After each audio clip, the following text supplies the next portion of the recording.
Apologia Mediterraneo. Mediterranean, you're getting more salty. And Mediterranean, overfishing is rife.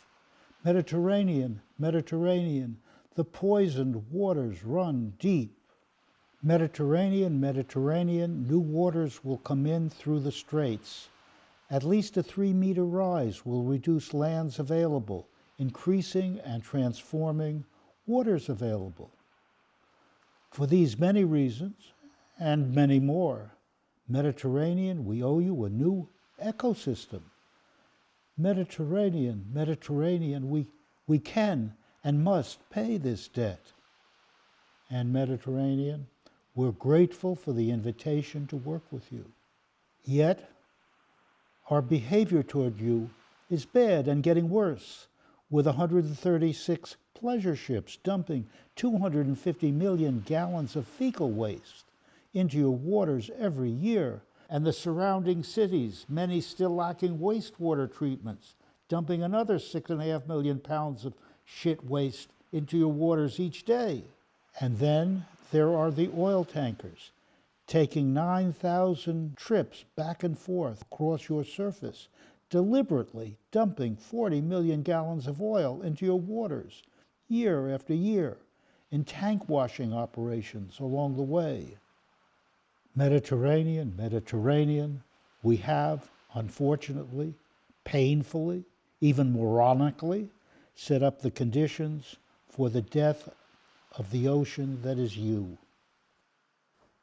Mediterranean, your salinity is increasing, and the temperatures around you are rising, and already in the now, the temperatures that surround you are 1.4 degrees centigrade higher than before, and this continues at a much faster rate than the rest of the world. Already in the now, your total fish population has dropped 65%, and the drop is likely to continue. Already in the now, 536 million people crowd your shores, living in cities, towns, farms, each asking for more from you than they give back. And even more of you is asked from the 600 million tourists that come to your shores every year. I imagine what they will find if this poisoning continues, and we see that the true cost of letting you die is still greater and greater. Mediterranean, by virtue of our bad behavior, we must choose to preside over your funeral or your rebirth.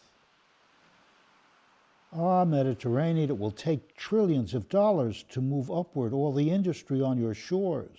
As the waters rise 3 to 5 meters, so very likely in the next 100 years.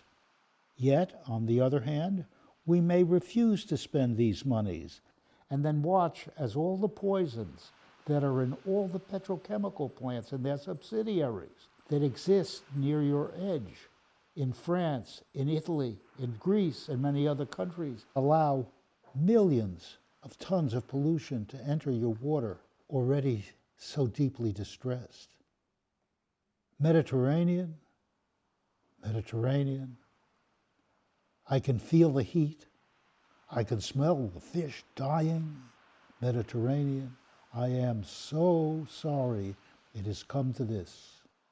Mediterranean, the matter at hand is whether we will put aside the resources to save you or spend the same amount setting up the situation and then permitting your death.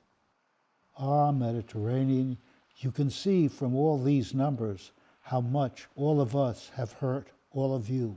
Yes, I am so sad that it has come to this. Even to ask forgiveness facing a death of this magnitude seems fatuous. Truly, Mediterranean, I'm so sorry it has come to this. Mediterranean, the best thing I can think of is to stop the giant pleasure ships from dumping their waste again and again, and to stop the pollution coming from the cities, and to slow fishing until stocks revive, and to begin a search for aquatic species that can live in more than usual saline waters. Mediterranean, they exist, and we can find them.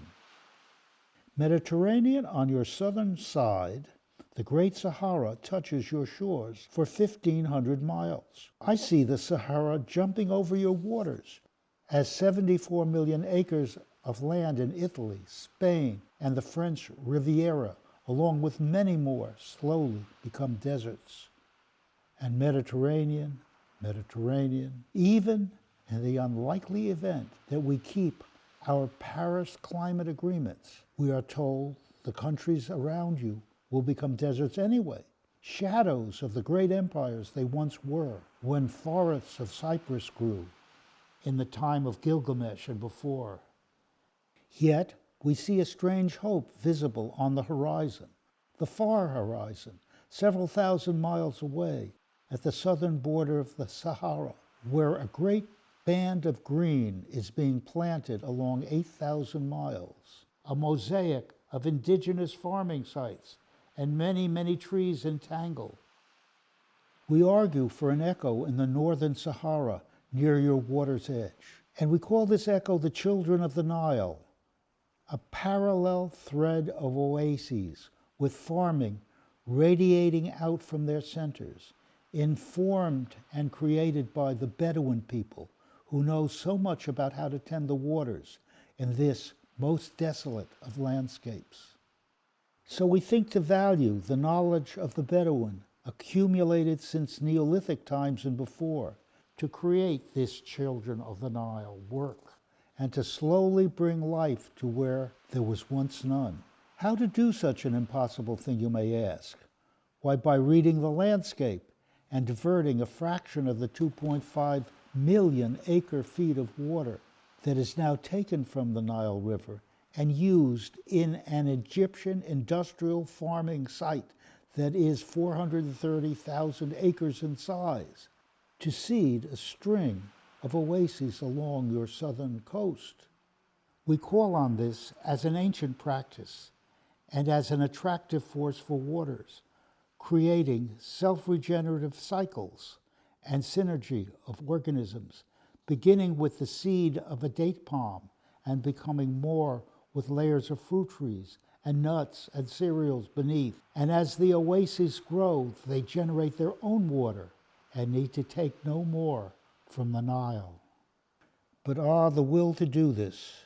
It does not yet look strong, the will to do this. So finally, I fear that I must sit on your shores and watch you die.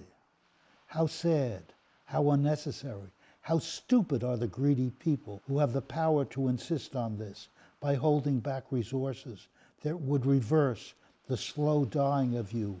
Mediterranean. Particularly sad is that the gross transnational product of the globe, which is some $71 trillion, some of these monies should literally be ripped from the hands that hold it and spent on your behalf. So Mediterranean, what do you advise that would let you continue to live in concert with ourselves? And the voice came back into my head with force, saying, human, the 21 countries that touch me have a $9 trillion a year gross national product. 5% a year of this, put on the table for as many years as it would take, would untangle the destroying of me by the many. And human, at least $1 trillion would be necessary to remove the industry touching my water's edge, so that when the oceans rise, I will not be further poisoned. And human, leaving oil on my surface needs to be criminalized. And human, fishing must be ceased until the larger fish beings in my community return and adapt to the salt and thrive. And human, the heavy metals that poison my bottom mud must cease. Then the untangling will have begun. If not, as you know, I will die. But I know my history, and over the millennia, I will return. But you, human, you, in all your billions, will probably die, and certainly not return as you are.